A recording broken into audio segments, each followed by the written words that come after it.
예, 우리 찬송가 304장 그 크신 하나님의 사랑 함께 찬양하겠습니다. 찬송가 304장입니다. 그 크신 하나님의 사랑 함께 찬양하겠습니다. 그 크신 하나님의 사랑 말로 다 형용 못하네. 저 높고 높은 별을 넘어 이 낮고 낮은 땅 위에 죄범한 영혼 구하려 그 아들 보내사 화목제물 삼으시고 죄 용서하셨네. 하나님 크신 사랑을 증량 다 못하네. 영원히 변치 않는 사랑 성도여 찬양하세. 괴로운 시절 지나가고 땅 위에 영화세할 때 주 믿지 않던 영혼들을 큰 소리 외쳐 울어도 주 믿는 성도들에게 큰 사랑 베푸사 우리의 죄 사했으니 그 은혜 잊을까. 하나님 크신 사랑을 증량 다 못하네. 영원히 변치 않는 사랑 성도여 찬양하세. 하늘을 두루마리 삼고 바다를 먹물 삼아도 한없는 하나님의 사랑 다 기록할 수 없겠네. 하나님의 크신 사랑 그 어찌 닿았을까. 저 하늘 높이 쌓아도 채우지 못하리. 하나님 크신 사랑을 증량 다 못하네. 영원히 변치 않는 사랑 성도여 찬양하세. 아멘. 사랑의 주 감사를 드립니다. 오늘 우리의 삶 가운데 함께하여 주셔서 날마다 주님을 찬양하고 경배하는 주의 백성 삼아 주시고 이 아침에도 주님 하루를 주의 말씀을 들으며 주님의 은혜를 간구하며 시작하게 하심니나요 감사를 드립니다. 오늘 이 시간 우리가 함께 주의 말씀을 묵상하고 나누고 그것을 가지고 기도할 때 우리 각 사람의 삶 가운데 임재하여 주시고 우리 각 사람의 인생 가운데 간섭하여 주셔서 우리의 삶이 주님이 기뻐하시는 삶으로 변화되어가는 저희들 될 수 있도록 주께서 함께하여 주시옵소서. 말씀을 나눌 때 우리에게 깨달을 수 있는 영을 허락하여 주시고 이 말씀을 붙잡고 오늘 하루도 주님 안에서 승리하는 저희들 되게 하여 주시옵소서. 감사하며 예수님의 이름으로 기도하옵나이다. 아멘. 예, 우리 함께 나눌 말씀 우리 전도서입니다. 전도서 12장 1절에서 14절까지 우리 한 장 같이 보도록 하겠습니다. 전도서 12장 1절에서 14절까지 말씀, 구약성경 960페이지 보시면 되겠습니다. 찾으셨으면 제가 봉독해 드리도록 하겠습니다. 너는 청년의 때에 너의 창조주를 기억하라. 곧 공고한 날이 이르기 전에, 나는 아무 낙이 없다고 할 해들이 가깝기 전에, 해와 빛과 달과 별들이 어둡기 전에, 비 뒤에 구름이 다시 일어나기 전에 그리하라. 그런 날에는 집을 지키는 자들이 떨 것이며 힘 있는 자들이 구부러질 것이며 맷돌질하는 자들이 적음으로 그칠 것이며 창들로 내다보는 자가 어두워질 것이며 길거리 문들이 닫혀질 것이며 맷돌 소리가 적어질 것이며 새 소리로 말미암아 일어날 것이며 음악하는 여자들은 다 쇠하여질 것이며 또한 그런 자들은 높은 곳을 두려워할 것이며 길에서는 놀랄 것이며 살구나무가 꽃이 필 것이며 메뚜기도 짐이 될 것이며 정욕이 그치리니 이는 사람이 자기의 영원한 집으로 돌아가고 조문객들이 거리로 왕래하게 됨이니라. 운줄이 풀리고 금그릇이 깨지고 항아리가 샘 곁에서 깨지고 바퀴가 우물 위에서 깨지고 흙은 여전히 땅으로 돌아가고 영은 그것을 주신 하나님께로 돌아가기 전에 기억하라. 전도자가 이르되 헛되고 헛되도다. 모든 것이 헛되도다.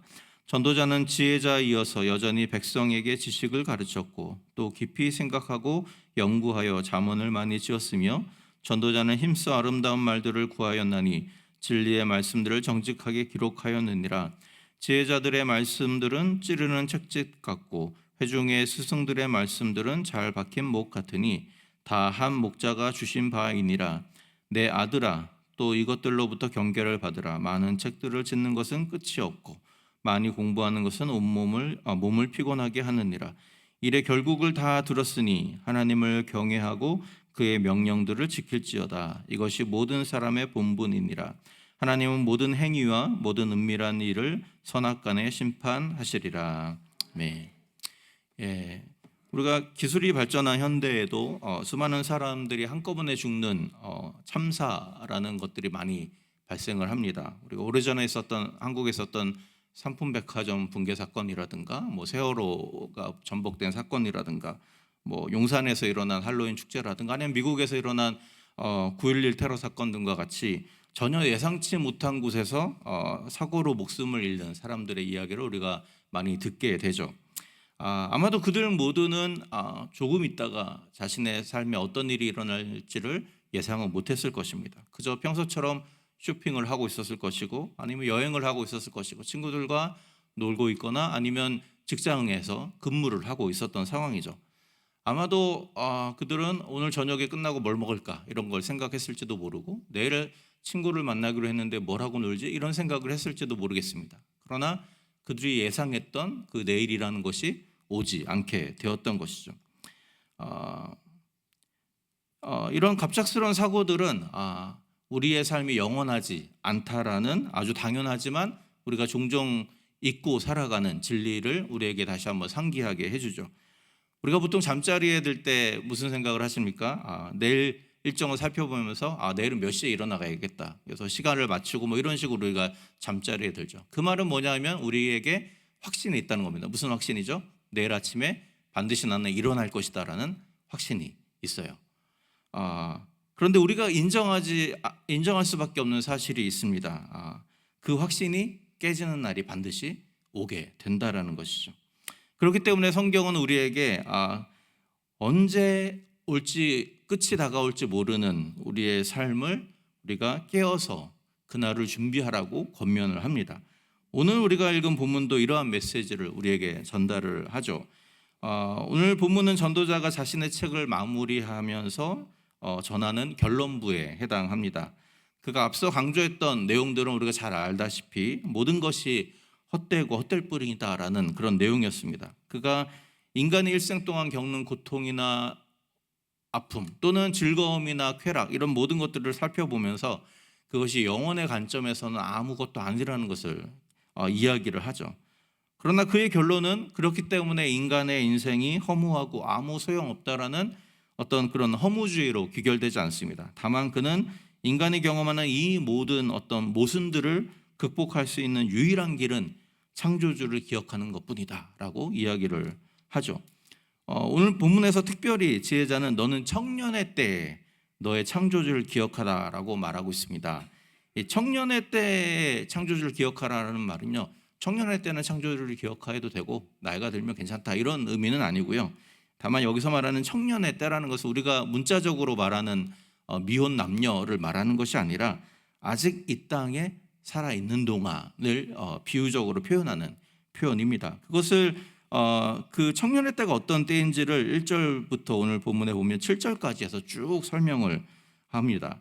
보면 청년의 때는 곧 언제냐? 공고한 날에 이르기 전에, 나는 아무 낙이 없다고 말하기 전이라고 말하고 있습니다. 그래서 여기서 말하는 공고하고 낙이 없는 것은 곧 죽음의 순간을 의미를 하죠. 그래서 그 뒤에 나오는 여러 가지 비유적인 표현들이 많이 나오는데 대부분 죽음이나 장례식과 관련된 그런 비유적인 표현들을 사용을 하고 있습니다. 해와 빛과 달과 별들이 어두워진다는 것은 죽어서 눈을 감으면 어두워지는 것을 이야기를 하는 것이고요. 집을 지키는 자들이 떨게 된다라는 말은 주인의 죽음의 소식을 듣고 두려워 떠는 종들의 모습을 비유적으로 표현을 하는 것입니다.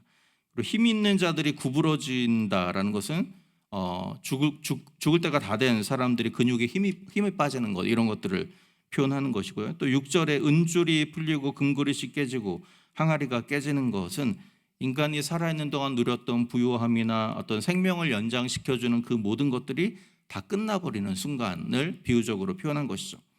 이렇게 건강했던 몸이 쇠하여지고 결국은 우리의 몸이 흙으로 돌아가고 우리의 영은 하나님께로 돌아가는 그 인생의 마지막이 너희가 반드시 올 것인데, 그것이 오기 전에 너희가 아직 숨을 쉬고 있을 때에 우리의 창조주를 기억해야 된다라고 말하고 있습니다. 사실 창조주를 기억하라라는 말은 죽기 전에 반드시 해야 될 어떤 일의 목록치고는 너무 당연해 보이기도 합니다. 하나님의 백성이 창조주 하나님을 기억하지 않는 사람도 있을까? 이런 생각이 들기 때문에 그렇죠. 그럼에도 불구하고 전도서를 지은 저자가 우리의 생명이 다 끝나기 전에, 우리가 아직 숨쉬고 있는 동안에 가장 우선적으로 해야 할 일을 이처럼 누구나 할 수 있을 것 같은 하나님을 기억하는 일이라고 말을 하고 있습니다. 왜 그랬을까요?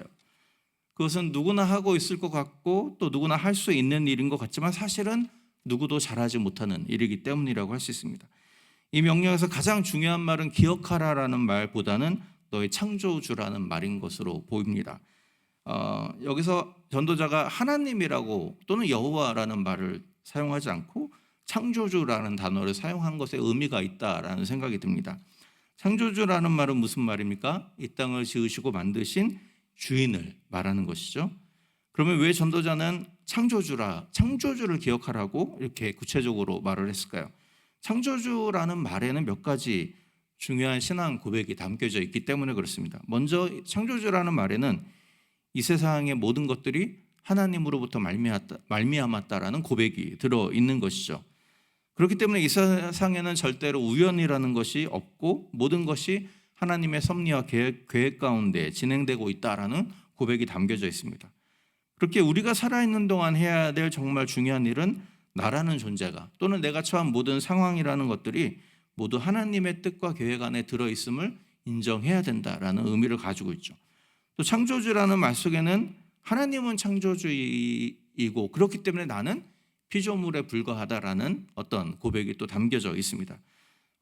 그래서 너의 창조주를 기억하라라는 말에는 나는 피조물이고 하나님이 나를 만드신 창조주라고 한다면 나는 그 하나님의 뜻에 온전히 순종해야 될 존재라는 어떤 의미가 담겨져 있는 것이죠. 그래서 창조주를 기억하라는 말은 나의 무능함과 무익함을 인정하고 내가 하나님의 명령이라면 그것이 무엇이든지 내가 따르겠노라는 결단을 요구하는 그런 명령이라고 할 수 있는 것이죠. 아주 당연한 말 같아 보이지만 사실은 쉽지 않은 말일 수 있죠. 우리는 예수님을 주님이라고 말로는 우리가 잘 부르지만 그러나 정작 살아갈 때는 마치 내가 주인인 것처럼 살아갈 때가 많이 있죠. 주님의 말씀에 따르면 오른밤을 치면 왼밤도 내어주고 누가 속옷을 가져가면 겉옷도 내어줘야 하는데 우리는 누가 오른밤을 때리면 나는 몽둥이를 들고 쫓아갈 때가 많이 있죠. 속옷을 빼앗기면 겉옷까지도 다시 빼앗아 오려고 하는 모습으로 살아갈 때가 우리가 많이 있습니다. 이처럼 우리가 주님이라고 예수님을 부르면서도 주님의 말씀과는 전혀 다른 방향으로 살아갈 때가 많이 있는데, 그것은 곧 주님이 주인이 아니라 내가 주인 되어서 살아가는 모습이라고 할 수 있습니다. 이렇게 본다면 아무리 신앙이 좋은 사람이라 할지라도 정말로 하나님의 말씀대로 하나님을 주인으로 모시고 사는 것은 쉬운 일이 아니라는 것을 알게 되죠. 그렇기에 전도자는 이러한 삶을 살기 위해 너의 창조주를 기억하라라고 말을 하고 있습니다. 그러면 우리가 살아있는 동안 우리의 창조주를 기억해야 될 이유가 무엇인가? 그 이유가 이 8절에 등장하는 헛되고 헛되니 모든 것이 헛되다라는 말과 연결되어 있습니다. 모든 것이 헛되다라고 말하는 이유는 사람들이 영원할 것이라고 생각하면서 자신의 모든 것을 올인하는 돈이나 건강이나 성공이나 아름다움도 결국은 그에게서부터 사라질 것이기 때문에 그렇습니다. 그래서 그가 끌어모은 돈이 결국은 그의 손을 떠나서 다른 사람의 소유로 돌아가게 될 것이고, 또 평생 애써 축적해왔던 그의 지식이나 그의 경험이나 노하우도 그가 죽는 순간 아무짝에서 쓸모없는 것으로 것이 되고 말 것입니다. 그러니 헛되고 헛되다라고 말을 하는 것이죠. 전도자가 이 창조주를 기억하라는 말 끝에 모든 것이 헛되다는 말을 덧붙인 이유는요, 마치 모든 것이 영원할 것처럼 생각하면서 자신의 것에 집착하는 인간의 어리석음을 고발하기 위해서라고 할 수 있습니다. 자신이 창조주가 지으시고 이 땅에 보내신 피조물에 불과하다는 사실을 알지 못하는 사람들은 이 세상의 모든 것을 자신의 것으로 생각하기 때문에 거기에 집착하게 마련이죠. 그러니 어떻게든지 많이 모아서 쌓아두려고만 하는 것입니다. 그러다 보니까 욕심이 생기고 수단과 방법을 가리지 않으면서까지 더 많은 것을 얻기 위해 애를 쓰죠. 안타깝게도 그렇게 힘써 모아둔 것을 모두 남겨두고 떠나야 할 날이 언젠가 오게 되어 있다라는 사실을 그가 깨닫지 못하고 있는 것이죠. 반대로 창조주를 기억하는 사람들의 삶은 조금 다를 수 있겠죠. 내가 피조물이고 나에 있는 모든 것들이 하나님이 나에게 주신 것이라고 한다면 그 나의 모든 소유가 하나님이 잠깐 나에게 맡겨주신 것이라는 것을 그는 기억하게 되는 것입니다. 그렇기 때문에 내 것이 아닌데 내 것인 것처럼 집착하는 것이 얼마나 어리석은 일인지를 아는 것이죠. 그렇기 때문에 창조주의 존재를 아는 사람은 그저 내가 살아있는 동안 최선을 다할 뿐이지 거기에 집착하는 어리석음을 피할 수 있게 되는 것이죠. 그러다가 어느 날 마지막 때가 오면 미련 없이 그것을 버리고 떠날 수 있는 것입니다. 왜요? 원래부터 내 것이 아니었기 때문에. 또 뿐만 아니라 내게 있는 것이 내 것이 아니라 하나님의 것임을 아는 사람은 자기 마음대로 살아갈 수도 없겠죠. 누군가 자기에게 맡겨진 돈을 자기 마음대로 쓰는 것을 우리가 횡령이라고 합니다.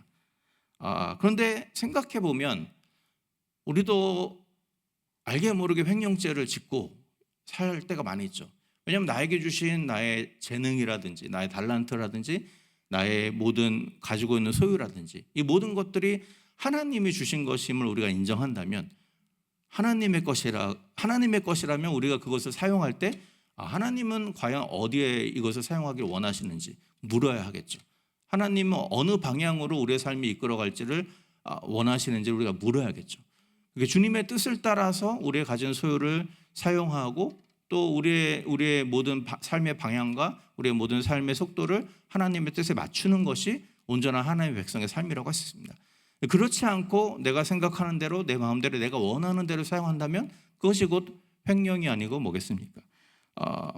그렇기 때문에 창조주를 기억하라는 것은 단순히 하나님의 존재가 있다라는 것을 너희가 생각하라는 의미가 아니라 내게 허락된 모든 것들이 하나님이 잠시 맡겨둔 것임을 기억하면서 무엇을 하든지 그분께 굴복하며 그분이 이끄시는 대로 살아가라는 명령인 것이죠.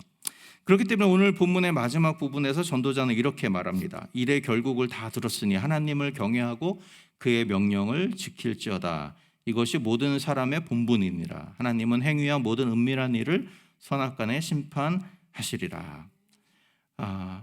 우리의 유한한 인생, 얼마 되지도 않는 기간의 삶을 사는 우리가 해야 할 일은 하나님을 경외하고 그의 명령을 지키는 것이고 이것이 모든 사람의 본분이다라고 이야기를 하고 있습니다. 전도자는 인간의 본분이 열심히 일하고 열심히 돈 많이 벌고 성공하고 그렇게 해서 남들 부럽지 않게 살아가는 것이 인간의 본분이다라고 이야기하고 있지 않습니다. 그것은 우리의 본분이 아니라 우리의 본분을 이루기 위해서 하나님이 덤으로 주시는 축복에 불과한 것이죠. 우리의 본분은 그보다 더 본질적인 곳에 있다라고 말합니다. 곧 나를 지으신 창조주 하나님의 존재를 날마다 되새기며 내 삶의 모든 방향과 속도를 그분의 뜻에 맞추어 나가는 것이죠. 아무리 사람들이 추앙하는 훌륭한 사람이 되었다 할지라도 그가 하나님의 말씀에 순종할 줄을 모른다면 그는 결코 오늘 본문에 따르면 사람다운 사람이라고 할 수 없는 것이죠. 왜냐하면 사람의 본분을 잊었기 때문에. 아무리 많은 재산과 권력을 가지고 있다 할지라도 그가 하나님을 두려워할 줄 모른다면 조만간 하나님의 심판을 받고 말 가련한 인생에 불과하다라고 전도자는 말하고 있습니다. 동일한 이치가 우리가 하나님의 일이라고 생각되는 모든 선교의 사역이라든가 교회 사역에도 적용될 수 있을 것 같습니다.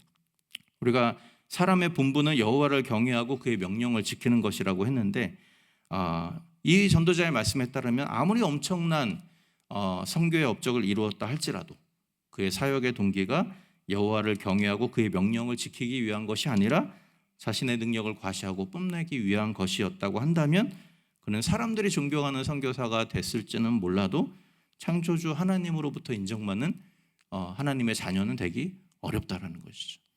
우리가 애쓰고 있는 모든 교회 사역도 마찬가지라고 생각이 됩니다. 우리가 아무리 많은 열매를 맺는다 할지라도 그 모든 중심에 우리의 창조주를 기억하며 우리의 모든 것이 내가 하나님 안에서 아무것도 내세울 것 없는 무익한 종이라는 믿음의 고백 없이 우리가 어떤 일을 한다면 결국 우리가 이룬 모든 사역적인 성취나 모든 어떤 복음적인 성취도 결국은 하나님의 눈 앞에서는 헛되고 헛된 것이 될 수밖에 없다라는 것이죠. 오늘 이 말씀을 토대로 정말 우리는 창조주 하나님을 기억하고 살고 있는지 한번 돌아보는 시간이 되면 좋겠습니다. 혹시 금세 사라져버리고 말 이 땅의 것들에 집착하느라 보다 더 놀랍고 풍성한 하나님의 은혜를 누리지 못하고 살아가고 있는 것은 아닌지, 또 내게 있는 모든 것이 하나님이 잠깐 나에게 맡겨두신 것임에도 불구하고 그분의 뜻에 합당하게 사용하기보다는, 그의 나라를 위해 사용하기보다는 오직 나의 욕심만을 채우기 위해서 쌓아두려고 하는 모습이 우리 가운데 있지는 않은지, 오늘 이런 질문을 우리 자신에게 좀 던져보면서 우리의 남은 인생이 나의 주인이신 하나님의 손에 온전히 이끌려 다니는 그런 인생이 될 수 있도록 기도하는 우리가 되면 좋겠습니다. 말씀을 기억하면서 우리 모두가 하나님을 경외하고 또 그의 명령들을 지키는 인간의 본분을 올바로 살아내는 저 여러분들 될 수 있기를 주님의 이름으로 축복합니다. 기도하겠습니다. 사랑해 주님, 연약한 우리의 삶을 이 말씀을 통해 돌아보기를 원합니다. 이 땅에 살아가는 동안 우리가 이루었다고 생각하는 모든 업적들과 우리가 가졌다고 자랑하는 모든 소유들이 결국은 이 땅을 떠날 때 두고 가야 될 헛되고 헛될 것임에도 불구하고 우리가 그것이 마치 영원할 것처럼 거기에 집착하는 우리의 어리석음을 다시 한번 주님 앞에 고백합니다. 하나님, 너희 청년의 때에 공고한 날이 이르기 전에, 너희 죽음이 너희 가운데 임하기 전에 너희 창조주를 기억하라는 이 전도자의 말씀을 다시 한번 생각하며 오늘 하루의 삶 가운데 우리를 지으시고 이 땅에 보내신 놀라우신 하나님의 존재를 기억하는 우리의 삶이 되기를 원합니다. 주님이 우리를 지으셨고 이 땅에 보내셨기에 우리에게는 주님이 우리에게 맡겨주신 사명이 있고 주님이 우리에게 주신 명령에 순종해야 될 책무가 있음을 고백합니다. 오늘 하루의 삶이 나 자신을 위한 삶이 되지 않게 하여 주시고 하나님 우리에게 맡겨주신 그 명령과 하나님 우리를 향해 가지고 계신 그 계획들을 이루어드리고 성취하는 아름다운 삶이 될 수 있도록 주께서 축복하여 주시옵소서. 오늘 하루 주님을 경외하는 하루의 삶이 되게 하여 주시고 우리의 삶의 현장 속에서 정말로 날마다 이 주님의 은혜 가운데 머무는 저희들의 인생 되게 하여 주시옵소서. 감사합니다. 예수님의 이름으로 기도하옵나이다. 자유롭게 기도하는 시간 갖도록 하겠습니다.